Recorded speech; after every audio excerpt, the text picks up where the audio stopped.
Hello, my name's Jackie Kay and I'm Chancellor of the University of Salford and also the Scottish Macker, or the National Poet of Scotland.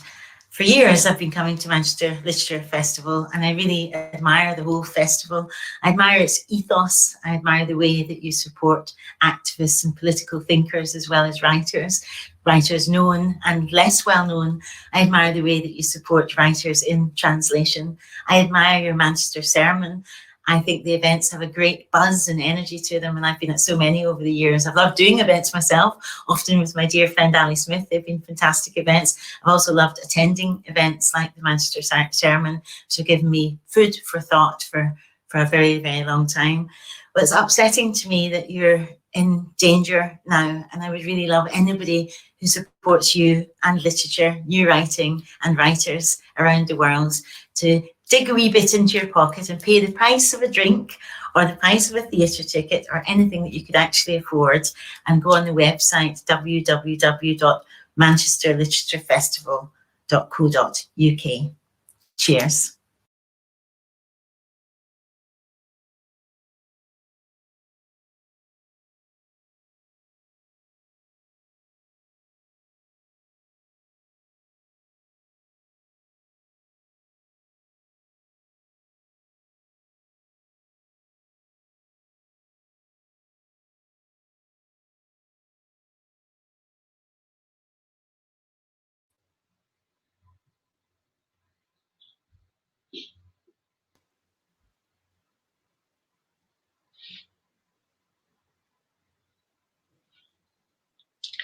Hello, everyone. Good afternoon, and welcome to Manchester Literature Festival. Hello, good afternoon, Andrés Neuman from Granada. Hello.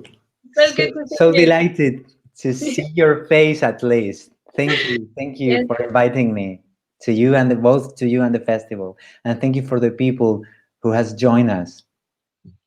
Welcome, everyone.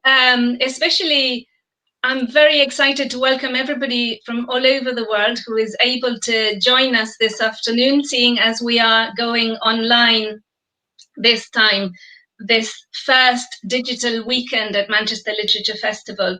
Especially thank you to those who have made a contribution so that the festival can continue and that this online digital weekend could go ahead and we could enjoy these literary events even in the middle of the pandemic. So my name is Mariana Casale. I'm a bibliotherapist and I run reading groups all over Manchester. At the moment, all my reading groups are online, which makes it possible for all of us to participate from all over the world. I am also in charge of the Instituto Cervantes reading group, or Club de Lectura. El Instituto Cervantes are presenting this event today, so thank you. My work is concerned with the healing power of words and with supporting people in finding their own stories and the stories that they read, so that we can all construct the stories that we prefer for ourselves. So I am particularly delighted this afternoon to introduce somebody whose work does just that, explores the healing power of stories and words in the quest for the preferred story that constitutes our own identities. So welcome to Manchester Literature Festival, Andrés Neuman. It's lovely to have you here. Thank you. I'll just say a few words about Andrés so that we get to know him a bit better. He is often introduced as a Spanish Argentine writer. Today, I'd like to claim him fully as an Argentine because that awareness is often such a defining trait for us Argentines who are all over the place all the time. There's nothing more Argentine than being elsewhere, right? Absolutely. So we're going to have some fun this afternoon exploring all the lovely sides of that elsewhere-ness. So Argentine born to an Argentine family, Andrés grew up in Buenos Aires, but he has spent most of his life in the beautiful Andalusian city of Granada, where poetry is not only written all over the ancient walls of the Alhambra, but also omnipresent in cafes and bars and all sorts of places where people can share beautiful words. Andrés is a poet, and he is also a fiction writer. He has a particular interest in shorter forms as well, and he's written short stories as well as aphorisms and all sorts of tiny, tiny things, which makes him a brilliant miniaturist. And that miniaturism translates into his prose as well, which is very beautiful. His work has earned him a place amongst the original Bogotá 39, as well as Granta magazine's best young writers in Spanish language. And his work has been translated into more than 20 languages. He's written numerous poetry collections and short story collections, as well as non-fiction. His first novel was Bariloche, written in 1999, and it was finalist for the Herralde Prize. And that was followed by La vida en las ventanas in 2002 and Una vez Argentina in 2003. His next novel in 2009 was El viajero del siglo, which was translated into English as Traveller of the Century, and for which he was awarded the Alfaguara Prize in 2009. That was followed by Hablar Solos, translated into Talking to Ourselves. That was published in 2012. And after that came Fractura, his latest novel in 2018, translated into English this year as Fracture. And that's the novel that we're going to be talking about today. So Fracture was a beautiful novel. Oh, sorry, I'll show you the covers are so beautiful. That's the Spanish original Fractura with a lovely cover. We could spend hours just talking about the cover.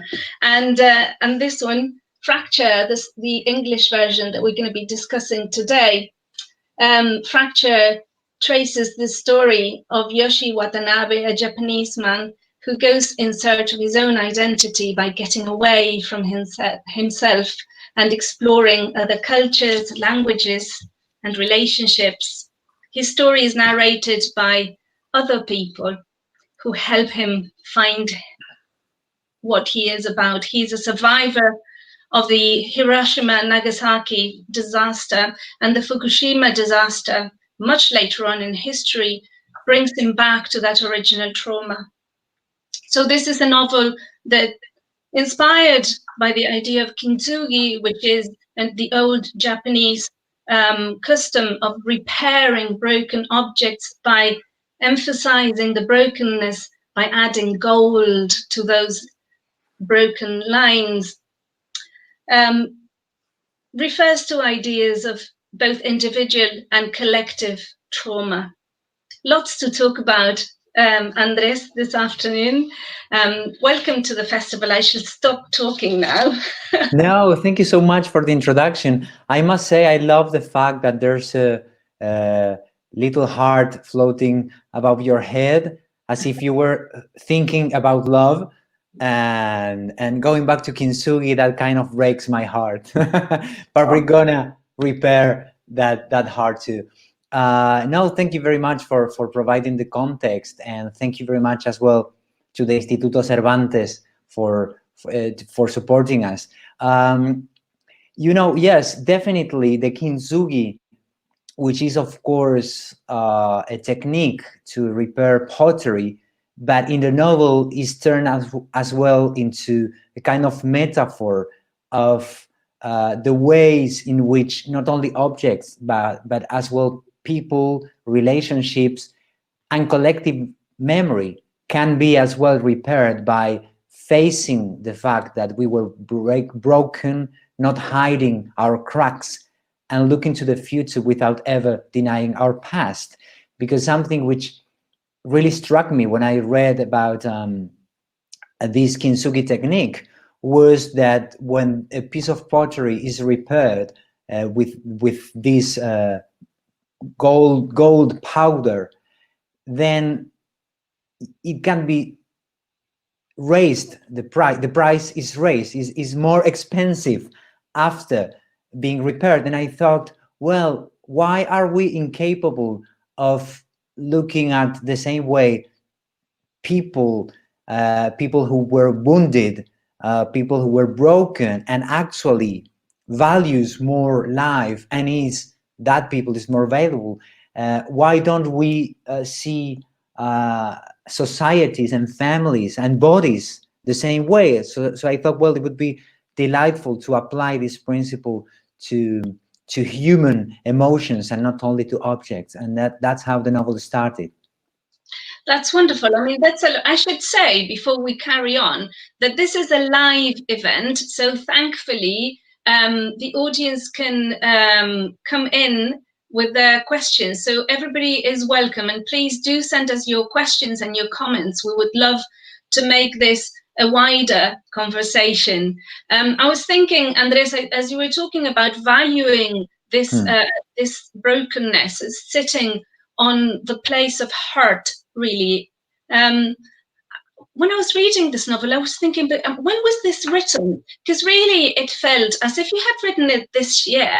It is so apt, isn't it? It is such an important idea to value our brokenness, our uncertainty, the shattering of all our of everything that is familiar in our world, and also to make it a collective effort where, as if it were, the pieces come together because we relate to each other, because we can explore so many different forms of love in order to do that. Absolutely. I think the novel goes literally, both literally and metaphorically, in concentric circles.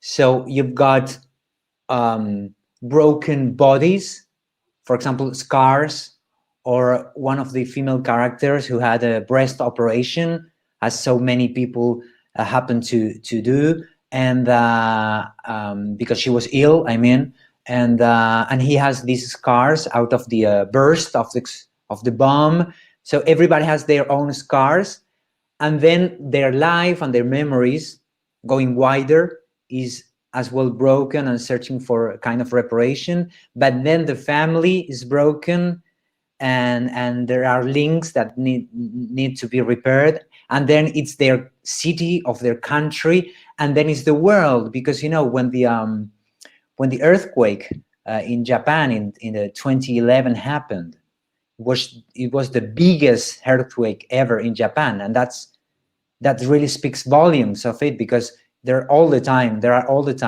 earthquakes in the Japanese island. So there was the biggest one in history, and I read that the axis of the planet shifted by a few centimeters.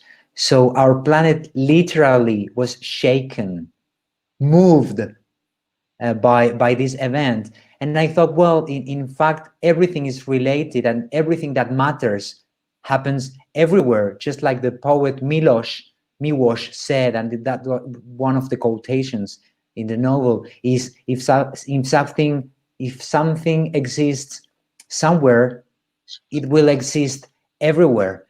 And I guess that because we're always in one of these concentric circles, we're always broken in one or many of these concentric cycles. That's why it can be read as happening nowadays, because we never escape those concentric cycles anyway. Absolutely. I actually think it's a wonderful thought, isn't it, that we are literally all in this together. So, yeah, and that's why fiction in translation, the same way traveling, are so important. Traveling and reading, because thinking that what happens elsewhere doesn't affect you is not always it's not only, sorry, it's not always egoistical or short-sighted. It's just dangerous. And now we can think about the pandemic as a way of prove how much it matters what the neighbor or the border country or even a remote country do. So we're on the same boat, as they say.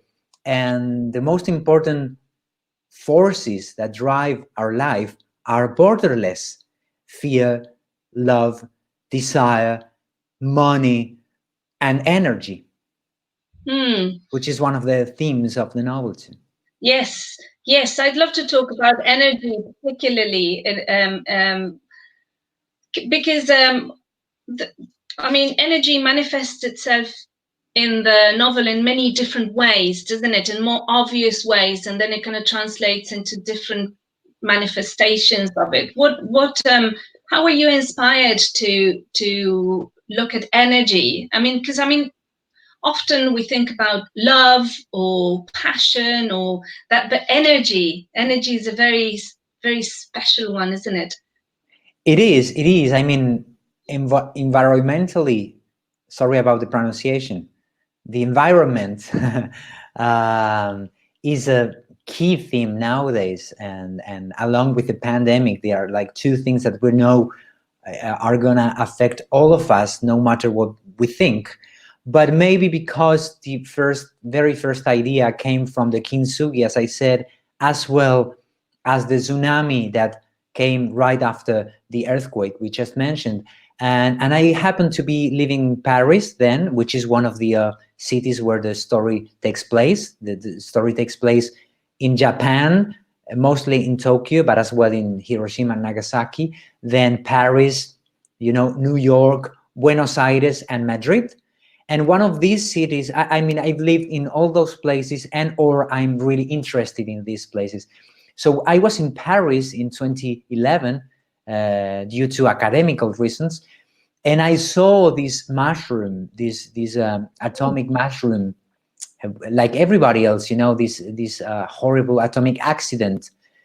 And I suddenly thought, well, I am an Argentinian person raised in Spain, but now based in France, very scared of what I'm seeing in Japan. So where am I? And where is this happening? And then I read the whole planet was shaken. So I thought, isn't it true that everything that could affect us is everywhere? Because we are a viral race. Our very best and our very worst is gonna get viral, and nowadays more than ever. So that's the principle of the novel. Everything you think is far away, it's gonna get closer and closer, and everything is related to everything. And that's very much a thing that poetry always knew, right? And you were talking about Granada, and there's Lorca there. I mean, his ghost at least, and Lorca is also everywhere. I can tell how much he's loved pretty much everywhere, and I get moved because Federico Garcia Lorca is a kind of homeland for all of us, and especially we who live in Granada feel very proud and sad too, because he was killed in Granada, not only born, but feel kind of proud of how Lorca is a kind of passport, as poetry is. Yeah. Yes, I love that idea. Poetry as a passport. Gosh, that's something to explore. And then shall we read a little bit of the novel that illustrates precisely what we have been talking about? Certainly. I think that we have decided to give everyone a flavor of the original language. And so Andrés is going to read a passage of the novel in Spanish, and then I'm going to read the translation. Now, the rest of the readings we're going to do in English from the translation. Certainly, Mariana, dear Mariana, would you mind doing the other way around? So they first, in the beginning, they know what's all about, and then maybe they can get even more flavor of the Spanish text. What do you think? Absolutely, that sounds perfect, yes. So I'll read that first in English. Mr. Watanabe contemplates this catalogue of toppled instruments He stoops to examine them, then puts them back in place. None appears to have suffered irreparable damage. But then he corrects himself. To what extent is damage reparable? Wouldn't it be worth doing something different? Why hide the imperfections in his banjos? Why not incorporate them into their restoration? All broken objects, he reflects, have something in common. A crack joins them to their past. One by one, he caresses the instruments that have survived the toppling. He is convinced that things which have been on the verge of breaking for whatever reason, slipping, falling, smashing, colliding with one another, enter a second life. An amphibious state that makes them meaningful, impossible to touch in the same way as before. This explains perhaps his growing admiration for the ancient art of Kinzugi. When a piece of pottery breaks, the Kinzugi craftspeople place powdered gold into each crack to emphasize the spot where the break occurred. Exposed rather than concealed, these fractures and their repair occupy a central place in the history of the object. By accentuating this memory, it is ennobled. Something that has survived damage can be considered more valuable, more beautiful. Thank you. What a wonderful reading. You're a great reader, as you know. Thank you so much for that. I'm gonna read the Spanish version, and I'm doing it in my Argentinian accent because you are an Argentinian person too, and I prefer it that way. But I got two accents actually, because you know my family exiled when I was a child, and that means that when I started school in Spain, I relearned my mother tongue. So even without getting out from my mother tongue, I'm always translating. And in this case, I'm gonna try the Argentinian sound. El señor Watanabe contempla ese catálogo de instrumentos derrocados. Se agacha a examinarlos y los cuelga. Ninguno parece haber sufrido daños irreparables. Ahora bien, se corrige, ¿hasta qué punto un daño es reparable? ¿No valdría la pena hacer algo diferente? ¿Por qué disimular los desperfectos en sus banjos y no integrarlos en su restauración?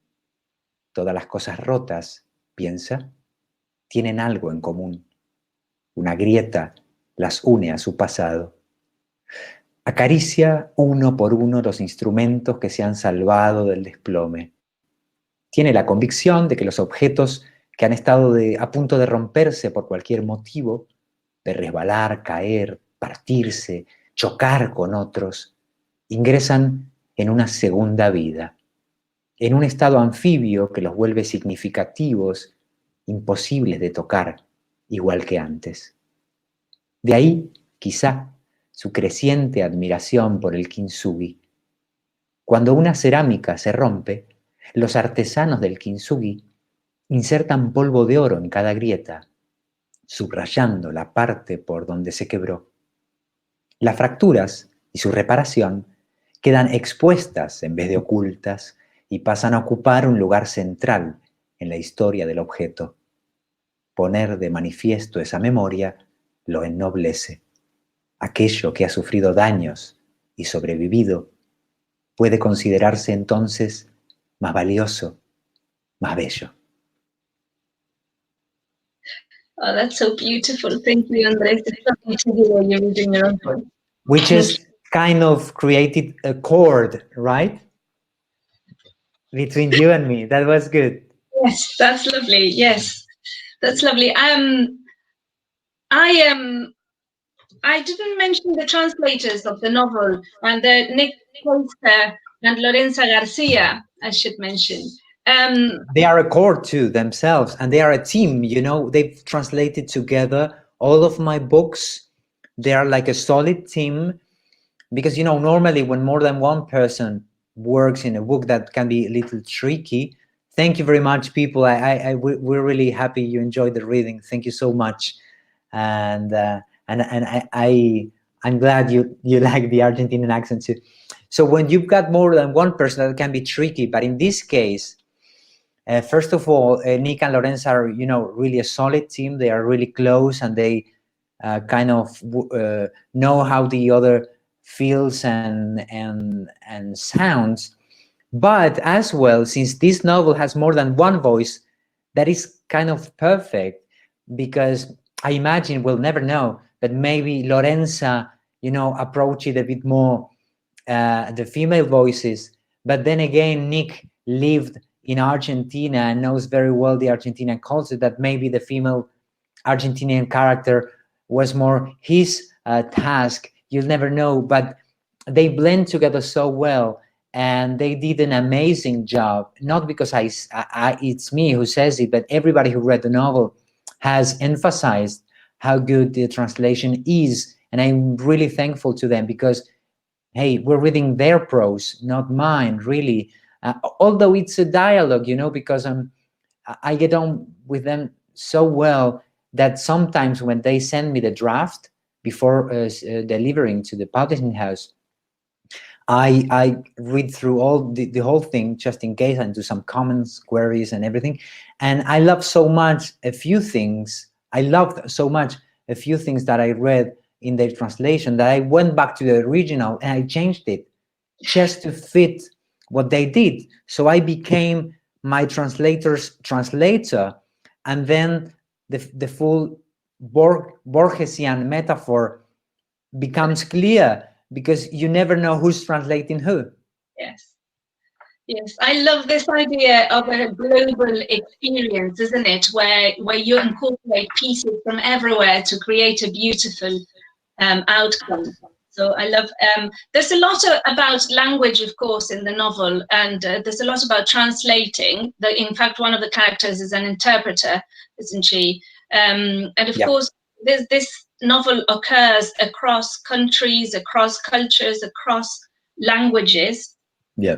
And it's told in a variety of voices. This is something that you've done before in Hablar Solo, so we're talking to ourselves, which is imposturing the female voice, something I loved about that novel. And I wanted to ask you about precisely about the way in which you decided to narrate Watanabe from the point of view other people, not just from the point of view of other people, but through a self-narrative of other people. No, totally. I mean, first of all, Esther says that it's interesting, the translations can influence the source text. Exactly. And that's again Borges, who said that Kafka invented his ancestors or predecessors. I don't know how to say it in English. Precursors. That's it. So he influenced the past, the other way around. So the same way, the translation that comes after can indeed affect both the interpretation and the meaning of the source text. All authors know that we will never understand what we ourselves wrote until a translator helps us to understand. There are so many things, and readers too, who are silent translators, because everybody's interpreting a different way the text. So there's not an original, real interpretation, but just ways of translating. But I'm so much interested in translation in every way. And this novel, I mean, as you said, all of my writing deals in some way with translation. Even inner translation in the same language, because the original is written, in Argentinian and Spanish, depending on who's talking. But in English, you've got a bit of that too, because we decided that Mariela, the character of Mariela, who lived in London, happened to live in London when she exiled during the Argentinian dictatorship in the 70s. She's a translator. She knows very well English, and her English is more a British one. So we decided to give Mariela a more British voice, taking advantage to the fact that my translators are British. And then contrasting that with the voice of Laurie, who's an American journalist. And then my American publishers helped to edit it and make her sound really like a New Yorker. So there was inner translation within the Spanish and English text. But I was really fascinated by the fact that we can compare love and translation. This is as well in another of my novels translated into English, Traveler of the Century, which is basically a love story between two translators. And then again here, you can feel that love is an act of translation, and translation is an act of love. To translate someone else, you've got to fall in love with their voice. You need to interpret what the other person is saying, and kind of you take that voice you're translating and inhabit that voice and cohabit with this voice for so long, like a couple. And you've got your disagreements, and sometimes you feel uncomfortable, and sometimes you feel so identified, just like love. And then again, when you're loving someone, you need to learn their language. When you are really in love, above all, especially in the beginning, you feel a bit obsessed of what the other person said. Did I get that right?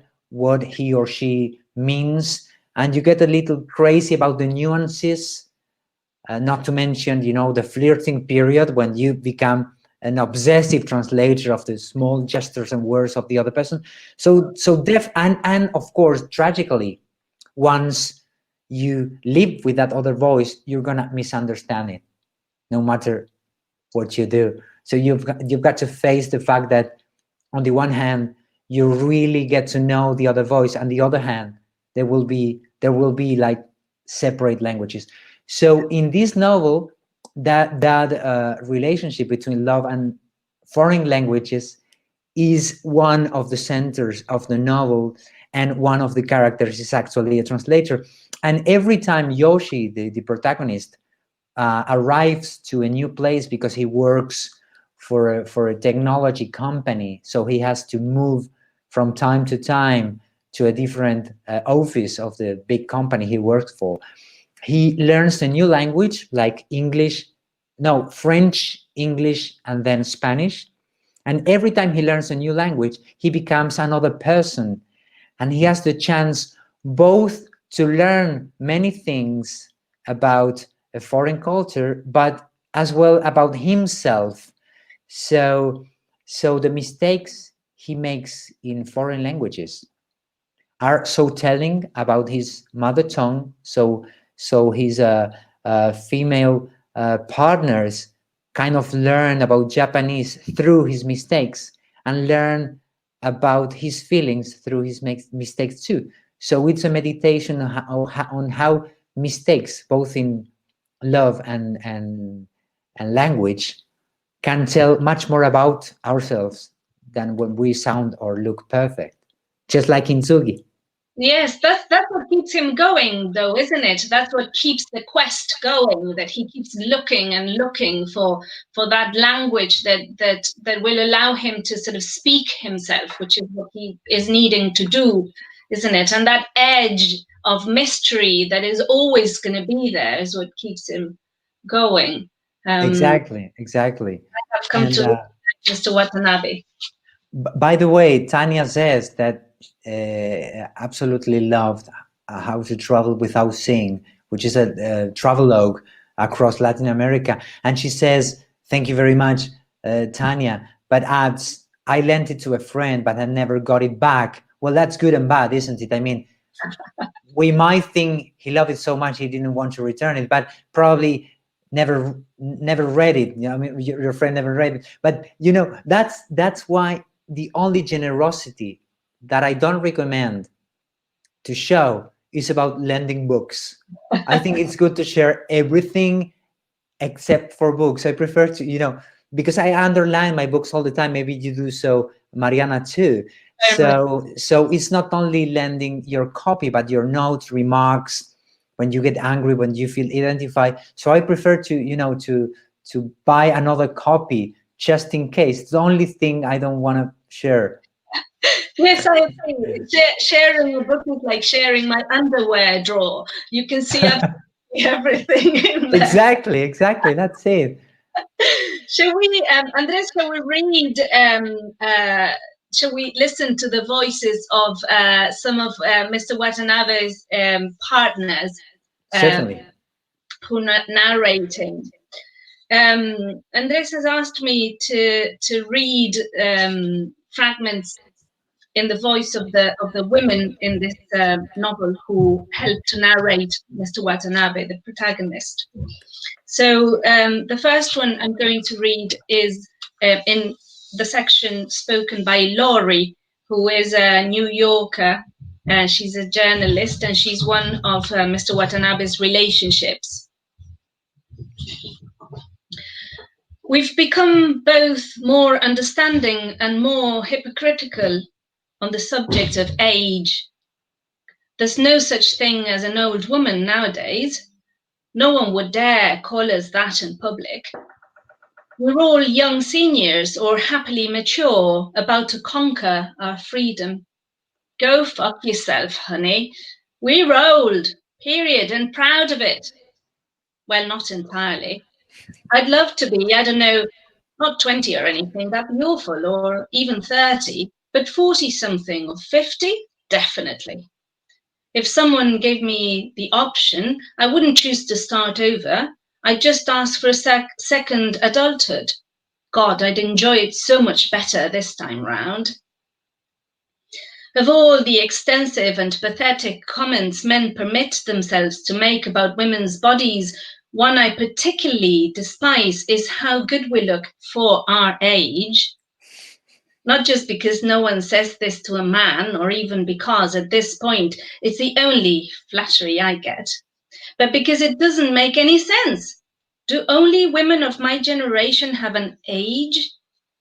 Don't young women also have a very specific one that determines what we think about their appearance? And they better or worse for their age? Or are they fucking absolute until suddenly they get old, like us? Yeah, I took much pleasure by thinking through some other skin and body and age, because, you know, age is a very important topic to me. I've always loved old people since I was young. I mean, like listening to my grandparents and hanging. How do you say hang up? What are you trying to Estar con, pasar tiempo con.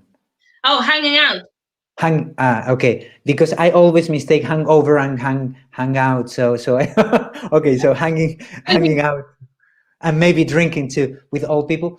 But I think that there's an artistic problem with this too, because we've abused so much of Photoshop and publicity and everything that we've become more and more unable to imagine love stories or erotic scenes or important plots protagonized by starred by old people. We need more movies with ancient people, respectful and beautiful at the same time. So I was really interested in showing the whole arc of someone else's life, and showing how it doesn't matter what's your age, you're entitled to have a love story and enjoying your body. And very often, to be honest, you enjoy yourself more as time passes. And I mean, my father lost his wife, my mother, when he was really young, you know, and he's now 70, and he's begun a relationship with a woman who is a widower too, and they're both 70, they are retired, and they have a beautiful love story. So I know in the first hand that this is possible, and that inspired me a bit to write the fourth woman, the Spanish one, Carmen, I must admit I took a little bit from my father's partner, how she lived the post-war period. She lived in Madrid by then, and she tells a love story in retirement age, and we need more about that, and that has to do much with Kinzugi again. That's one thing that I really love about the novel, the fact that you don't tell people's ages. We know that they are later on in life, but you're not obsessed with saying what age they are. They just evolve in life, and they keep the traits that make them who they are, but they just, you're aware that they're going later on in life, but there are no numbers. It does. You're right, and that adds a layer to the memories they're telling, because there's a tension that I found it narratively interesting, which is you've got these four women remembering their youth, especially the two first ones, but they're not young anymore. Yeah. So they have the distance to analyze that period. But as well, if you put these four voices together, you've got an entire love life. Yes. Because you've got the very first love, and perhaps the sexual initiation too. I mean, that age, you're right before getting into college or whatever. Then the second one, so everything is platonic and wrong, because you haven't learned the language of love. And that's what she says, I thought I was very much in love, but I didn't know what love was. Yeah. Then the second love story is that age where you can maybe live for the first time with someone else. You are still young, but not too young.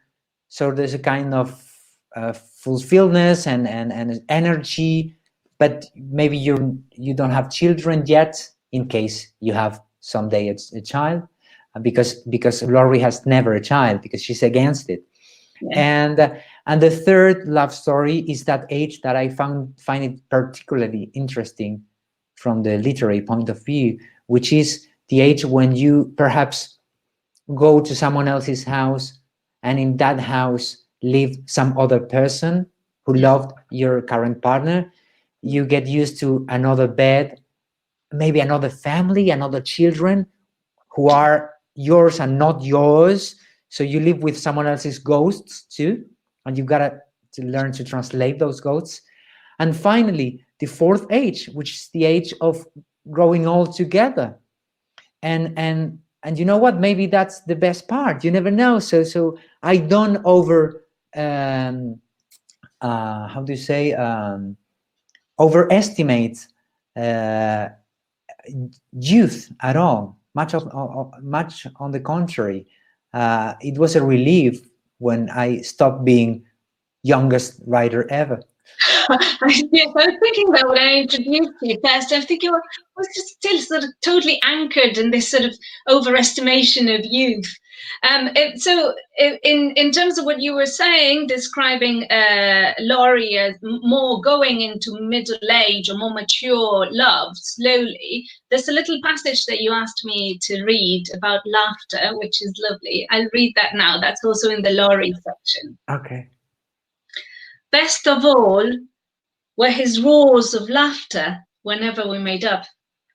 There was something primitively sexual about his exuberance after a fight. I've always thought that the way we laugh reveals who we really are.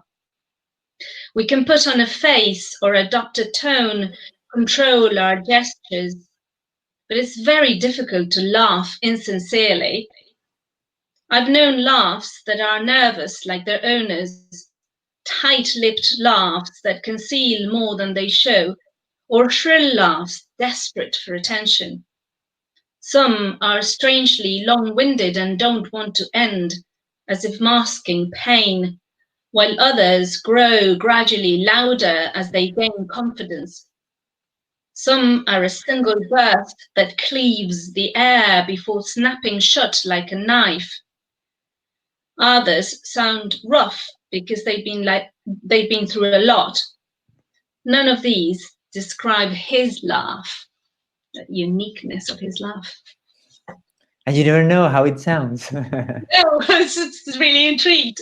You have to know Yoshi Watanabe to know what his laugh sounds like. There's a third a passage that you asked me to read, which illustrates what you were saying, and that variety and the type of person, because the women that Mr. Watanabe had relationships with were all different from one another, very different from one another.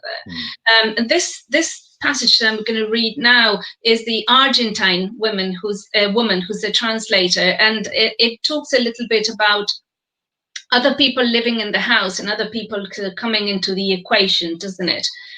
So this is Mariela. At the end of the dictatorship, when we told him we were going home, Ari had wanted to take his English radio with him, a small yellow plastic transistor which he would fall asleep listening to every night. We told him that we could buy him another in Buenos Aires, but he insisted on bringing it with him, and so we packed it in our hand luggage. Emilio and I were on edge throughout the journey. I remember we had an argument at the airport.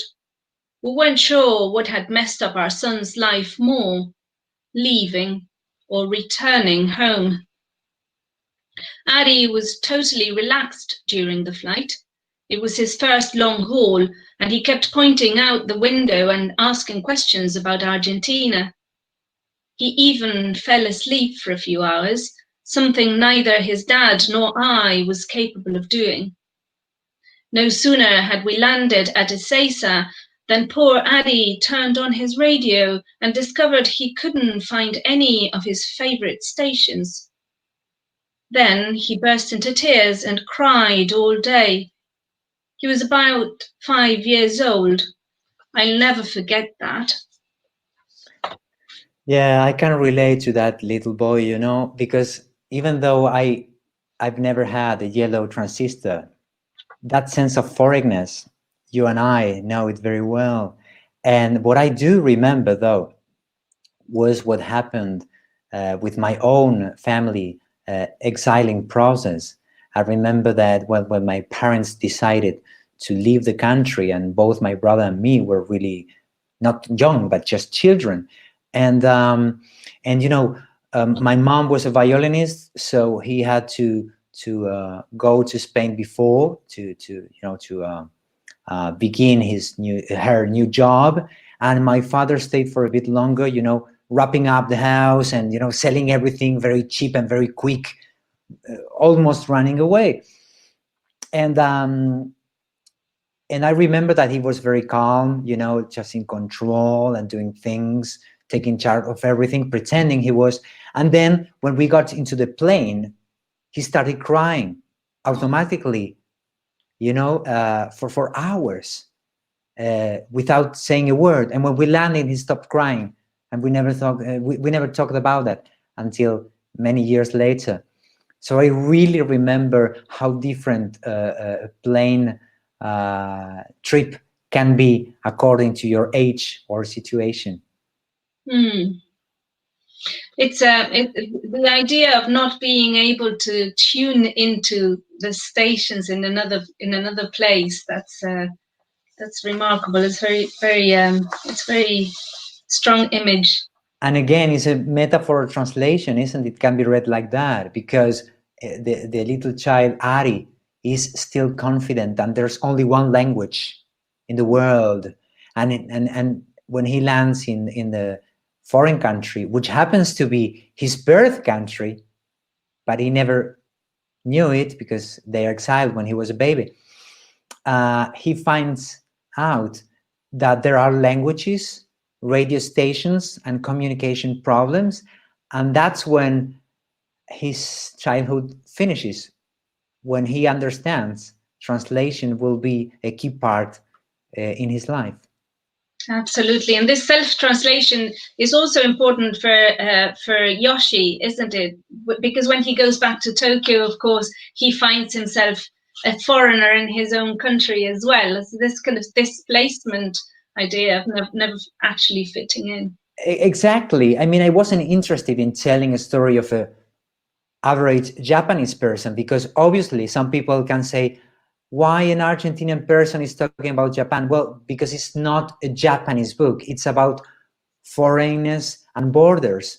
And since I'm very much in love with Japanese culture, I pick it as a remote reference to compare Japan with so many foreign countries, which are very far away from Japan. And that's something that a Japanese person probably will never do if you're in Japan. Absolutely. So it's about feeling foreigner as a Japanese can feel in the Western world or the other way around. And indeed, when he comes back to Tokyo, something happens to him that happened to me so many times, that you go back to your birthplace, your neighborhood, and then people ask you where you're from, and you get hurt by that, right? Because that's precisely what they ask you when you're in your second place. So they tend to see me as an Argentinian in Spain and ask me a lot of questions about Spain when I'm in Argentina. Yeah. So what happens to Watanabe is that he's in Tokyo, back in Tokyo, you know, like saying, hey, at last at home, you know, after so many years abroad. And he asked a question to a young man about, you know, some address. And the young man thinks he's in front of one of these Japanese descendants who were born abroad and don't master the language. So he replies in English. And Watanabe gets really hurt and tries to speak with a Tokyo accent as much as he can. So what happens to me is that when I land in Ezeiza, in the airport in Buenos Aires, the taxi to the city, they ask me where I am from. But after a few days, and I stay in Buenos Aires, when I take the taxi back to the airport to come back to Spain, they ask me where I am going to, taking for granted I'm from there. So there's a process, and I enjoy very much the process of how the other people are translating my speaking. Absolutely. During my stay in Buenos Aires, the people is saying so interesting things. Oh yes, Carol Ann Duffy, definitely great poet. And you know, I had a car drive with her a few years ago in Brazil. Yeah, and it was really interesting because it was the first time I had been with her, and we were driving a very winding road, and we both felt sick, and it was just a weird way to meet one of your favorite poets. And every time I see her name, I remember that strange Brazilian trip. Must have been a very intense experience. She was with her daughter. She's a very intelligent. Well, she was a very intelligent teenager. Now must have finished her college or something. Wow, excellent. Andres, do you think we can read Watanabe's relationship to the future Yeah, towards the back, the end of the book? certainly. This bit that we're going to read together, and we'll just let you enjoy it without making much explanation, I think. Would you like to start? Yeah, this is only just one word. Is he's driving through the Fukushima zone to see within his own eyes how the region is after the tsunami and the nuclear accident hit very hard this city. So they are half ghost towns, and this is what it happens. This is what happens. To the west of the city, there are open windows. Next to one of the open windows is a garden. In the garden is a little girl. In that little girl is fear. That would be the summary of his first scouting mission.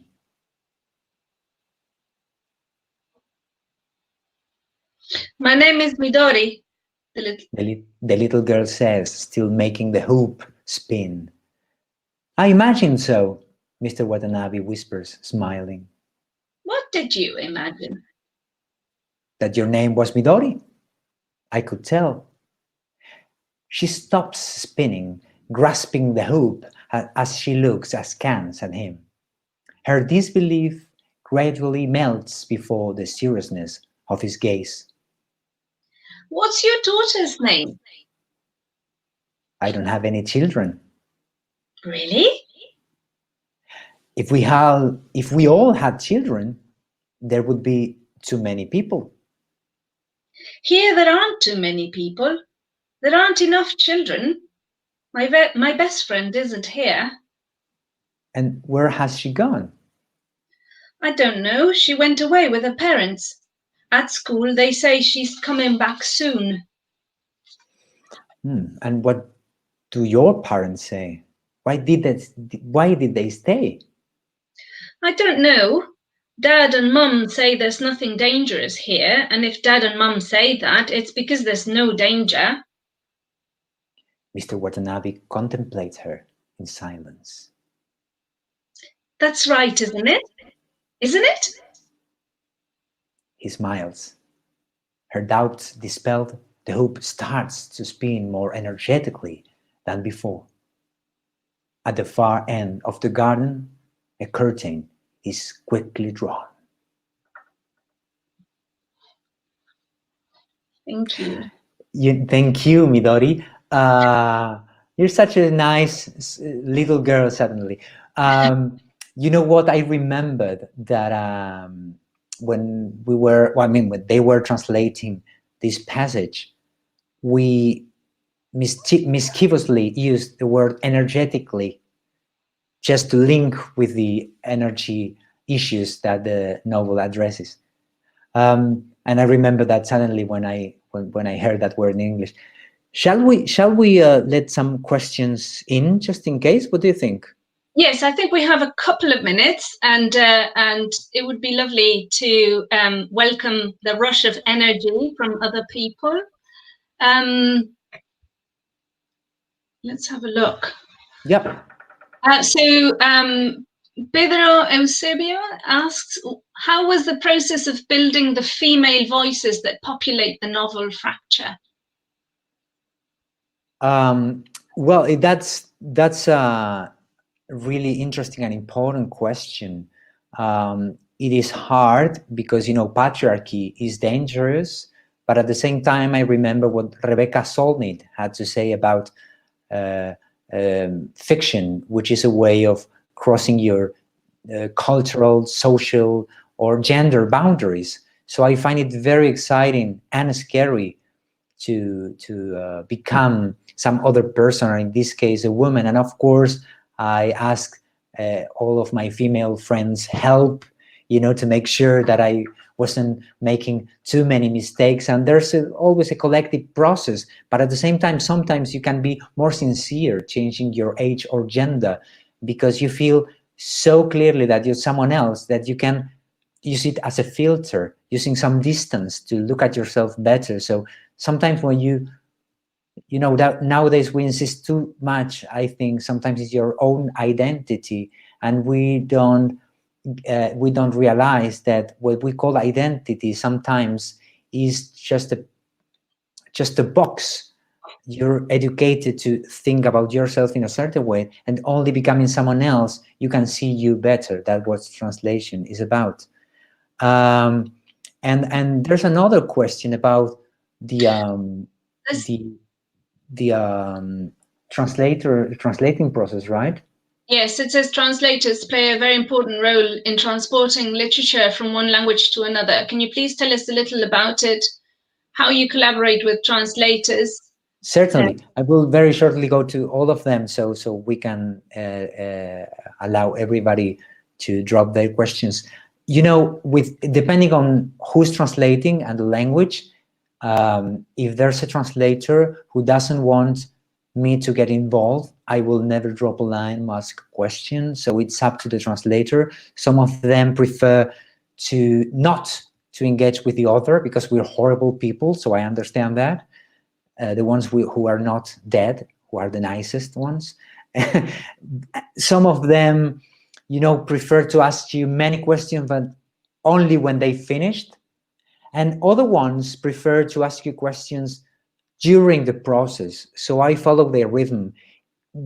when they want me to get involved, if I can read the language, I read the draft, and I will, add some comments or questions or queries, always, of course, understanding that their last word is theirs.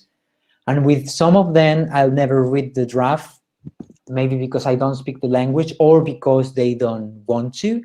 So I adapt because I am a translator too, and I know that there's nothing more dangerous than an author thinking they master the target language. That can be really annoying.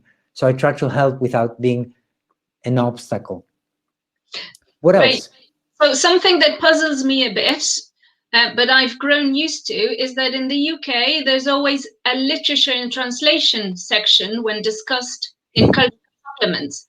While in Spain, the Spanish-speaking country I know best, translated items of any genre come under the general label of literature. Do you have any thoughts about this? Does it matter? That's a highly meaningful question, and it's a metaphor of so many things. I am puzzled a bit too. I understand that on the one hand, the Anglo-Saxon tradition tends to put books in categories from the very beginning, and foreign literature or Latin American literature or I know gay literature, whatever. You've got so many labels, and on the one hand, that's important because you get certain groups visible as existing like something that matters, and that's good. But on the other hand, you tend to divide cultures or categories or whatever. So it's a kind of I have mixed feelings towards the fact that they label like literature in translation. But in a way, if literature in translation deserves a space in every supplement, that will be good. But if that means that you will get only half a page every week, that's very bad. Me personally, they were talking about libraries, which are so important. I'm a big fan and supporter of public libraries. We can think about how we organize our own libraries at home. I personally stopped dividing my own books by geography or language or even genre. I just use the alphabetical order, and so everything is just one literature. That's how I ended up ordering my own books, but that's just me. That question came from Esther before. This one, here's another question from Steph. Yeah. Fellow Argentinian here, it's so nice to have the privilege to enjoy the passage in both languages and perceive how they enrich and speak to each other. Muy bello. Considering the story happens in many different cities, was it a challenge to travel with the characters and capture the essence of each city? Indeed, Steph, y muchas gracias. Encantado. Yeah, it was, I mean, there were a few challenges about getting prepared for this novel. I mean, the documentation lasted for 2 or 3 years before I started, and I was very concerned about this. And well, as I said, I lived in Buenos Aires during my childhood, and I know the city pretty well. So that wasn't that difficult because the period of time is the 80s, right after the dictatorship. And that's exactly the Buenos Aires I remember when I was a child. Madrid, I wasn't in the post-war period, but I definitely know so many people who did, so I could ask them. But of course, and I lived in Paris, but not in the 50s or the 60s. That was a bit more difficult. But the New York and the Paris I talk about are very much influenced by the movies and the books, because it's a nouvelle vague Paris. So it's a Paris we do know through books and films, and likewise for the New York of the Watergate case or Vietnam War. So in a way, I chose very interesting periods of time that I have been familiar with through culture. So there was a small trick not to make many mistakes. And the last one. The last one says, one of the features of translation which I find more exciting and challenging, is the sometimes impossible attempt at preserving the dilogic or multi-logic nature of the source text at the edge of possibility. Do you have any thoughts about this? And again, does it matter? That one's from Esther. Oh, thank you very much. And thank you, Sarah Jane, who's been so generous. Thank you for your enthusiasm and passion. That really helps nowadays. I'd like to know where would you like to because live. she's Sorry. No, sorry, because she's asking where would I like to live and write about next.